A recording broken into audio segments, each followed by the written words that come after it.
और इस युग में एक शिव के शिष्य आए। उन्होंने जगत के लोगों के मन में एक जागरण किया, आध्यात्मिक और मानसिक। उन्होंने कहा, शिव के शिष्य साहब हरिनानंद जी ने कहा कि मनुष्य की आध्यात्मिक शक्ति ही उसकी नियामक शक्ति होती है। मनुष्य की शारीरिक शक्ति से भी बलशाली होती है उसकी आध्यात्मिक शक्ति। शारीरिक तब मजबूत होता है जब मन मजबूत होता है, मन तब मजबूत होता है जब शिव का सानिध्य उसको मिलता है। कितने युग आए, आपने इतिहास सुना, उस इतिहास में आपने ये सुना कि शिव के अनेक स्वरूप पूजित हुए, अनेक रूप ऐसे आए धरती पे जो पूजे गए, आज भी जिसकी पूजा होती है। और असंख्य लोग हैं जो विभिन्न स्वरूपों में पूजा करते हैं शिव की। कहीं पे संसार को जहाँ भय से भय लगता है, उस भय को भी जिससे भय लगता है महादेव से, महादेव का एक रूप है महाकाल का। महाकाल, काल के भी जो नियंत्रक है, काल के भी जो नियंत्री देवता है, महादेव को कहा गया महादेव। असंख्य देवता हैं, असंख्य देवी हैं, उन सभी देवी देवताओं के भी जो देव हैं, उससे भी जो ऊपर है, जो शिखर पे बैठा है, उसको कहा गया महादेव। जीवन और मृत्यु के चक्र से जो बाहर निकालते हैं, अपनी करुणा से जो मुक्त करते हैं, उनको कहा गया महामृत्युंजय। नटराज के रूप में जिनकी थाप से होता है, रहता है और उसका लय हो जाता है, नटराज शिव। अघोरों के भी ईश्वर अघोरेश्वर शिव, कपालिकों के भी जो ईश्वर है कपालेश्वर शिव। और तमाम तरह की जितनी भी ऊर्जा हो सकती है धरती पे या ब्रह्मांड में या पूरे कोने कोने में, उस सब के अक्षय स्रोत है वो। एक तरफ तो ऐसा रूप है और दूसरे तरफ भोला भी है, उमा के पति भी हैं, गृहस्थों के सरकार आदर्श भी हैं। इसीलिए उनको गृहस्थों के भी ईश्वर कहा गया। गृहस्थ आश्रम जिनके आदर्श को देखकर, जिनको देखकर अपना आदर्श मानता है, वो शिव करुणावतारम है वो। यानी उनके सहस्र नाम हैं, नामों की गिनती नहीं हो सकती। जिसने जैसा जाना उसने वैसा नाम दे दिया। वो शेष हैं, अशेष हैं, विशेष हैं। जो उनको जैसा धार ले वो उसके जैसा भेष है। उसी के नाथ हो लिए जो उनके साथ हो लिया। महादेव कौन है? क्या वो सिर्फ भगवान है और हम सबसे बहुत दूर है? महादेव भगवान है, लेकिन हमारे रोम रोम में बसते हैं। धरती के कण कण में जिसकी व्याप्ति है, जिनकी शीश रक्षा के कारण ये सृष्टि सृष्ट है, वो महादेव जगत का गुरु भी है। जगत गुरु महादेव भी है, आदि गुरु महादेव भी है। आदि गुरु का अर्थ होता है जहां से प्रारंभ हुआ है, जहां से शुरू होता है। क्योंकि हम अक्सर कहते हैं आदि है, अनंत है, आदि अनंत शिव। यानी आदि तो है, प्रारंभ है, लेकिन अंत नहीं है, अनंत है। मनवंतरों तक जिस शिव के नाम की गूंज होती ही रहेगी। हम आएंगे जाएंगे, फिर आएंगे फिर जाएंगे, परंतु शिव है तो है। उस शिव के बारे में आदि गुरु शिव को साहब श्री हरिनानंद जी ने, शिव के शिष्य ने कहा कि हम सबके भी गुरु हो सकते हैं। वो सिर्फ देवताओं के नहीं हैं। शिव एक ऐसी सत्ता का नाम है जो गुरु के रूप में भी अगर देवताओं के हैं तो राक्षसों के भी हैं। देवताओं के गुरु का नाम कहा गया बृहस्पति है और बृहस्पति के गुरु माने गए शिव। यानी देवताओं का भी कोई अगर गुरु है तो उसके भी गुरु हैं शिव। राक्षसों के गुरु माने गए शुक्राचार्य और उनका भी गुरु कोई है तो शिव। यानी राक्षसों के भी गुरु का गुरु शिव है। तो स्वाभाविक है कि जितने भी इंसान होंगे, जितने भी शरीरधारी गुरु होंगे, सभी शरीरधारी गुरुओं का गुरु भी कोई होगा तो कौन होगा? शिव। आदि कोई होगा तो आदि गुरु है तो आदि शिष्य भी कोई होगा। जो पहली बार जब गुरु की कल्पना सामने आई है तो पहली बार कोई शिष्य भी होगा। जब पहली बार कोई डॉक्टर बना,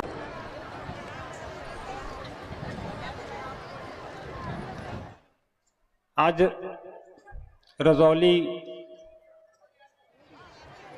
की इस भूमि पर आपसे मिलने का सौभाग्य प्राप्त हो रहा है। अपने उस महादेव की बात करने का सौभाग्य प्राप्त हो रहा है जिस महादेव से हम और आप, हमारे पूर्वज, उनके भी पूर्वज भगवान के रूप में वर्षों से मिलते आए हैं। उनसे अपने लिए सुख, समृद्धि, धन, वैभव लेते आए हैं और हम आपको मिलता आया है। महादेव की दया, कृपा इस सृष्टि पर आज से नहीं, हजारों साल से रही है। हमारी, आपकी।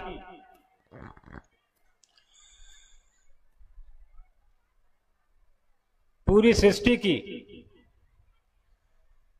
नजरों से जब आप महादेव के स्वरूप को देखेंगे तो हम और आप पाएंगे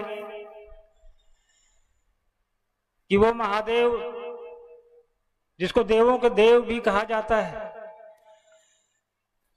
जिसको अघोरेश्वर भी कहा जाता है, जिसको वैद्यनाथ भी कहा जाता है, जिनको कई नामों से हम और आप संबोधित करते हैं और हर नाम का एक स्वरूप है।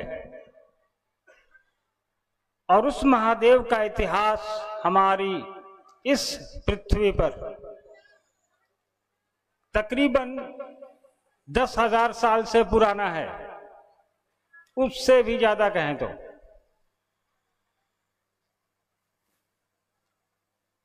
हम में, आप में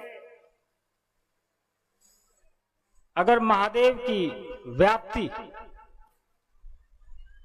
उसका समय हम और आप पढ़ने निकलेंगे, ढूंढने निकलेंगे तो किताबों में जाएंगे, वेदों में जाएंगे, पुराण में जाएंगे, कहीं भी हम और आप पढ़ें, खोजने का प्रयास करें कि उस महादेव, उस देवों के देव की व्याप्ति कब से है इस सृष्टि में, इस दुनिया में, तो हम पाएंगे कि तकरीबन 10 से 12,000 साल का तो हमारे आपके पास इतिहास उपलब्ध है। सभ्यताओं की बात करेंगे, सभ्यताओं में महादेव है और उस समय से है जब इस सृष्टि में न कोई धर्म था, न कोई जाति थी, सिर्फ और सिर्फ एक ही सभ्यता थी और संस्कृति एक ही थी।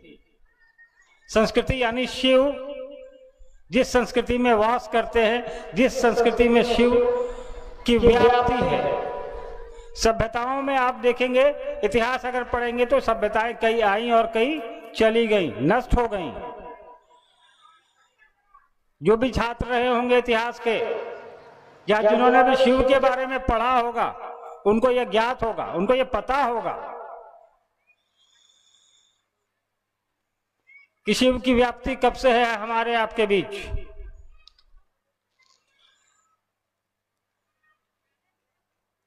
शिव के कई स्वरूप आपके हमारे पड़ोसी देश नेपाल में एक पशुपतिनाथ का मंदिर है, हम और आप सब जानते हैं। उस पशुपतिनाथ की जो मूर्ति है, जो उनका स्वरूप है, वो इतिहास में आज से 10,000 साल पहले पशुपतिनाथ की मूर्ति हम लोगों को इतिहासकारों ने ढूंढ के दी, जो हमारे आपके बीच आज भी है, लिखित भी है। यानी कि शिव का एक वो स्वरूप जो पशुपति के रूप में है, वो 10,000 साल से ज्यादा हमारे आपके बीच में है, ज्यादा समय से। तो शिव की व्याप्ति तो वहां से है। वैसे भी उसके भी कई वर्ष पहले क्या होगा जिसका हमारे आपके पास कोई रिकॉर्ड नहीं है, कोई लिखित नहीं है, कोई साक्ष्य उपलब्ध नहीं है, क्योंकि 12,000 साल पूर्व क्या था क्या नहीं था उसकी भी अभी खोज चल रही है। कुछ दिन पहले मैंने एक जगह पढ़ा कि आज से 20,000 साल पहले का इतिहास भगवान शिव का अफ्रीका के जंगलों में मिला है। अभी वैज्ञानिक उस पर शोध कर रहे हैं, उसकी प्रामाणिकता की जांच कर रहे हैं। यानी वो शिव जो इस पूरी पृथ्वी पर हमारे आपके ज्ञात में सबसे पुरातन देवता है, सबसे आदि, सबसे पुराने देवता में उनका नाम शामिल है, या ये कहें कि एकमात्र देवता है जो इतने प्राचीन हैं। इसीलिए शिव को कहा गया है अजन्मा, क्योंकि उनका जन्म का पता ही नहीं है हमको आपको। तो उस भगवान शिव का ये स्वरूप जिसको हम और आप गुरु स्वरूप बोलते हैं, जिसको हम और आप गुरु मानते हैं, उसकी व्याप्ति उसी भगवान के रूप में जिससे हम लोग अपनी सुख सुविधाएं, अपना दुख सुख सब कुछ लेते आए हैं, बांटते आए हैं, उसी महादेव के गुरु स्वरूप की व्याप्ति। जबकि गुरु स्वरूप भी 3,000 साल से ज्यादा से किताबों में है। आप शिव पुराण पढ़िए, वो भी 3,000 साल के लगभग का है, उसमें भी शिव के गुरु स्वरूप की चर्चा है। आप रामायण पढ़िएगा तो वाल्मीकि रामायण में शिव के गुरु स्वरूप की चर्चा है। लेकिन हमारे आपके बीच शिव का वो स्वरूप क्यों नहीं व्यापक हुआ, क्यों नहीं हमारे आप तक पहुंचा? क्योंकि अन्य स्वरूपों में तो हम और आप उनसे जुड़ते आए हैं, हमारे पूर्वज जुड़ते आए हैं, उनसे लेते आए हैं। शिव के विभिन्न स्वरूपों के मंदिर हमारे आपके बीच हैं। आपके पड़ोस में झारखंड में बाबा बैद्यनाथ के नाम से मशहूर है, मध्य प्रदेश में जाएंगे उज्जैन में महाकालेश्वर के नाम से हैं, आप महाराष्ट्र में जाएंगे वहां भीमा शंकर के नाम से हैं। तो सभी मंदिरों की अलग अलग विशेषताएं हैं, अलग अलग स्वरूप है। भगवान देवता वही है, महादेव वही है, स्वरूप अलग है, परिणाम हम और आप अलग अलग तरीके से अलग अलग मंदिरों में जाके उनसे ढूंढते हैं और हमको आपको मिलता है, तभी हम और आप जा रहे हैं। वरना कोई क्यों जाएगा बाबा धाम 110 किलोमीटर पैदल चल के? वहां मिल रहा है कुछ तभी तो जा रहा है। कोई क्यों जाता है यहां से हजारों किलोमीटर दूर साउथ दक्षिण भारत में? तो शिव के इस भगवान स्वरूप से हम और आप, हमारे पूर्वज लेते आए हैं और मिलता आया है, आगे भी मिलेगा। उनको भोले बाबा भी कहा गया है। उनसे लोग मिलते हैं, उनसे मांगने की जरूरत है, जुड़ने की आवश्यकता है। लेकिन साहब ने कहा कि भगवान शिव के इस स्वरूप से साहब ने भी अपना जुड़ाव महसूस किया। उम्र के 12-13वें साल से भगवान शिव के, उसके भी छोटे उम्र में आपने पढ़ा होगा किताब में, साहब भगवान महादेव की तस्वीर लगा के उस पर जल चढ़ाते थे और पूजा करते थे। तो शिव से जुड़ाव तो साहब का पुराना रहा है, बचपन का रहा है। बचपन में साहब अपनी माँ को कहते थे कि माँ, सुना है कि भक्त को भगवान के पास जाना पड़ता है, मैं एक दिन भगवान को भक्त के पास लाऊंगा, वो क्यों नहीं आ सकता।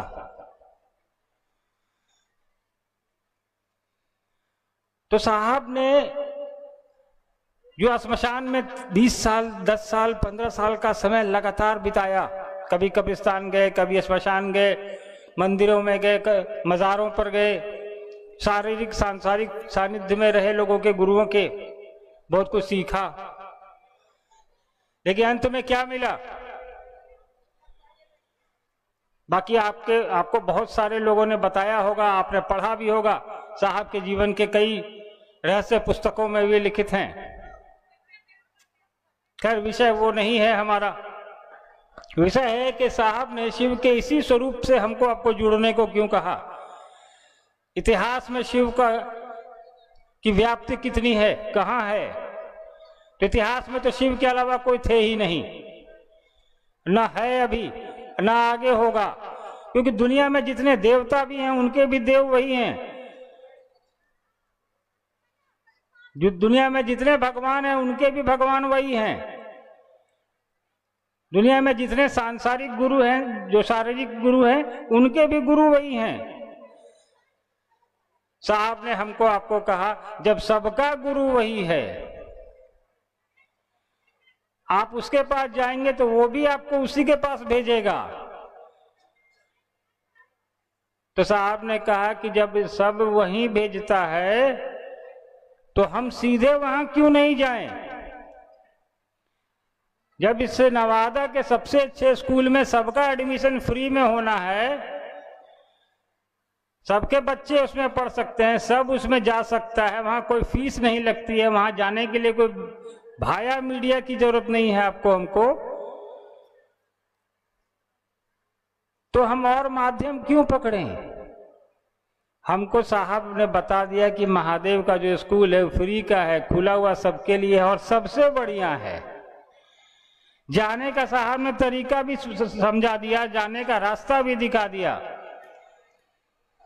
कहा कि भगवान शिव को तो अपने देवता के रूप में पूजा, आगे भी पूजिए, कोई दिक्कत नहीं है, जिस भगवान की पूजा करते हैं करते रहिए, जो खाते हैं खाते रहिए, जो पहनते हैं पहनते रहिए, बस उससे एक और रिश्ता बना लीजिए कि शिव गुरु का भी काम करते हैं। साहब का जो ये निचोड़ है 40 साल का, वो उन्होंने हमको आपको दिया 3 सूत्र के रूप में। आज वो 3 और सूत्र साहब के आदेशानुसार, निर्देशानुसार हम और लोगों के बीच लेके जा रहे हैं।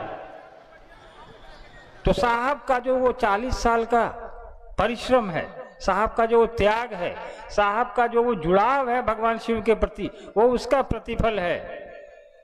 वो ये साहब के दिमाग की उपज नहीं है 3 सूत्र, साहब को किसी ने दिया, साहब ने आपको और हमको ट्रांसफर कर दिया। बीच में साहब ने कोई कॉमा फुल स्टॉप नहीं लगाया।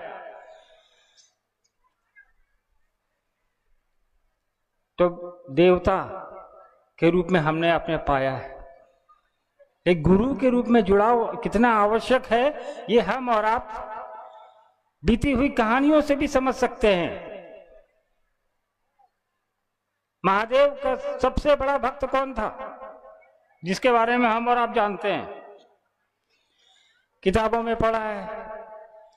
महादेव का बहुत बड़ा भक्त था रावण, जिसके पास त्रिलोक की शक्ति थी वो भी महादेव ने दी, जिसके पास सोने की लंका थी वो भी महादेव ने दी, जिसके पास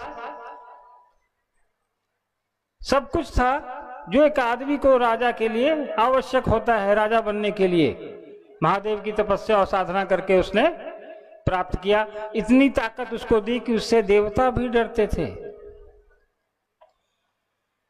लेकिन नतीजा क्या हुआ रावण का? अंत में उसकी मृत्यु कैसे हुई? उसने गलत क्या किया? जो इतना विद्वान है, इतना ताकतवर है, पूरे सोने की लंका का मालिक है, उसको एक गलती करने की जरूरत क्या पड़ गई? उसने क्यों हरण कर लिया सीता माता का? इसके पीछे कभी हमने आपने सोचा है क्या आवश्यकता थी उसको? उसकी जो रावण की धर्मपत्नी वो खुद बहुत खूबसूरत महिला। देखिए यहां पर समझ विकसित करने की जरूरत है हमको आपको। साहब यहां पे कहते हैं कि उसने सब कुछ ले तो लिया महादेव से, लेकिन जिस चीज की सबसे ज्यादा जरूरत थी उसका अभाव था रावण के जीवन में। वो था ज्ञान। ज्ञान उसके अंदर उतरा ही नहीं कि इस सत्ता का, इस ताकत का इस्तेमाल हमको करना कैसे है। महादेव से ही उसने सब लिया, भगवान के रूप में लिया, देवता के रूप में लिया, औघड़दानी के रूप में लिया, भोले बाबा के रूप में मांगा उनसे, वो देते चले गए। लेकिन जो गुरु के रूप में इसको चाहिए था, गुरु उसने महादेव के गुरु स्वरूप से उसका जुड़ाव था ही नहीं। नतीजा क्या हुआ कि दुनिया की जो ताकत उसको मिली उसका उपयोग कैसे करना है, उसका किस रूप में इस्तेमाल करना है, सब महादेव ने किस लिए आपको वो चीजें दी हैं, वो समझ उसके अंदर विकसित नहीं हुई। नतीजा रावण ने गलतियां की ज्ञान के अभाव में और वो मारा गया। तो साहब कहते हैं कि संसार में गुरु की आवश्यकता जरूर है, लेकिन आध्यात्मिक आपके मानस पटल पे जो चीजें अंकित हैं उसके अंदर जो समझ विकसित होगी वो एक आध्यात्मिक गुरु ही कर सकता है। शुरुआत में संसार में तो हमारे माँ बाप आपके गुरु होते हैं, शिक्षक होते हैं, स्कूल में कॉलेज में जाएंगे प्रोफेसर होते हैं, कहीं दोस्त सिखाता है, कहीं समाज सिखाता है, वो सामाजिकता संसारिकता आपको सिखाएगा। लेकिन उससे भी ऊपर की कोई चीज है जिसकी आवश्यकता हमारे मानव जीवन को है। और इस धरती पर गुरु और शिष्य की परंपरा नहीं तो है नहीं। साहब ने कहा कि जब गुरु और शिष्य की परंपरा है तो क्यों नहीं बनाते शिव को गुरु? शिव को गुरु ऐसा तो नहीं है कि हमने अपने पहली बार बनाया, ऐसा भी नहीं है कि हमको आपको पता नहीं था। सामान्य जनमानस को भले ना पता हो, लेकिन अन्य ऋषियों मनीषियों देवों को, परमात्माओं महापुरुषों को तो ये पता था कि शिव का गुरु स्वरूप भी है। नहीं पता होता तो शिव के 112 शिष्य होते कैसे पुराण में? शिव पुराण में पढ़ी है, आज भी सूची पड़ी है, लेकिन उसमें से कितने लोगों को हम और आप जानते हैं ये जानना जरूरी है।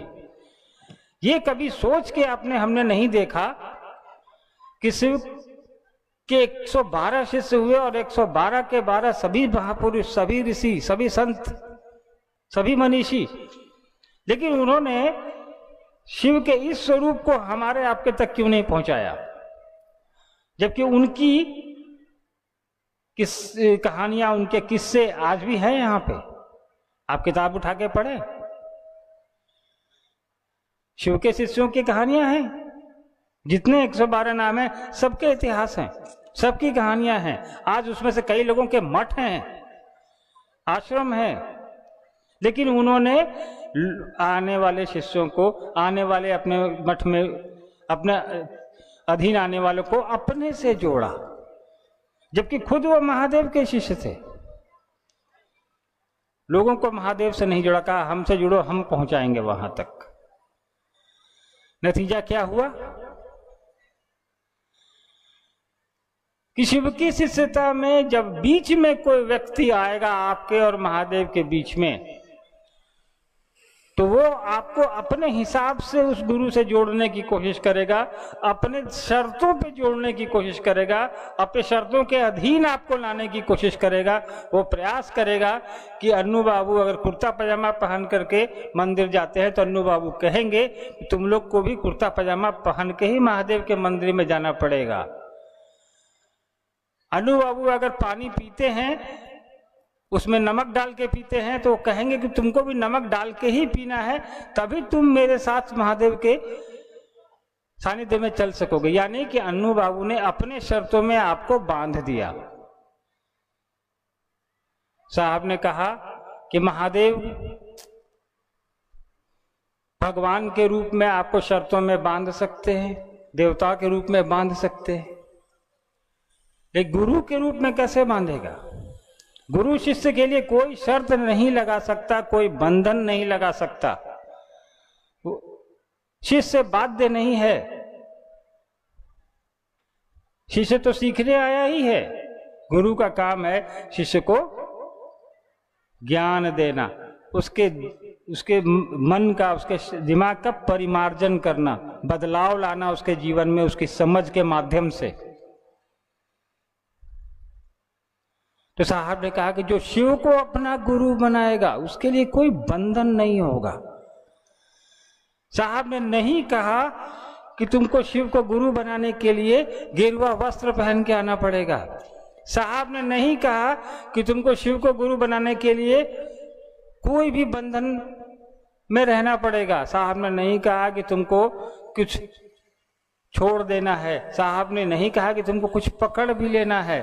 साहब ने कोई बंधन की बात ही नहीं की। साहब ने कहा कि महादेव बंधन आपको लगा भी नहीं सकते, क्योंकि वो तो सबका है।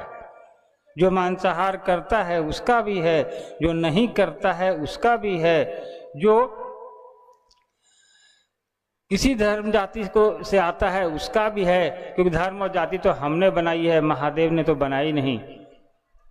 आप क्या खाते हैं, क्या पहनते हैं, कहाँ के रहने वाले हैं, कि आपका रंग गोरा है, आप काले हैं, आप भूखे पेट हैं कि आप खा के आए हैं, आप रिक्शा वाले हैं या आप हवाई जहाज उड़ाते हैं, कोई फर्क नहीं पड़ता।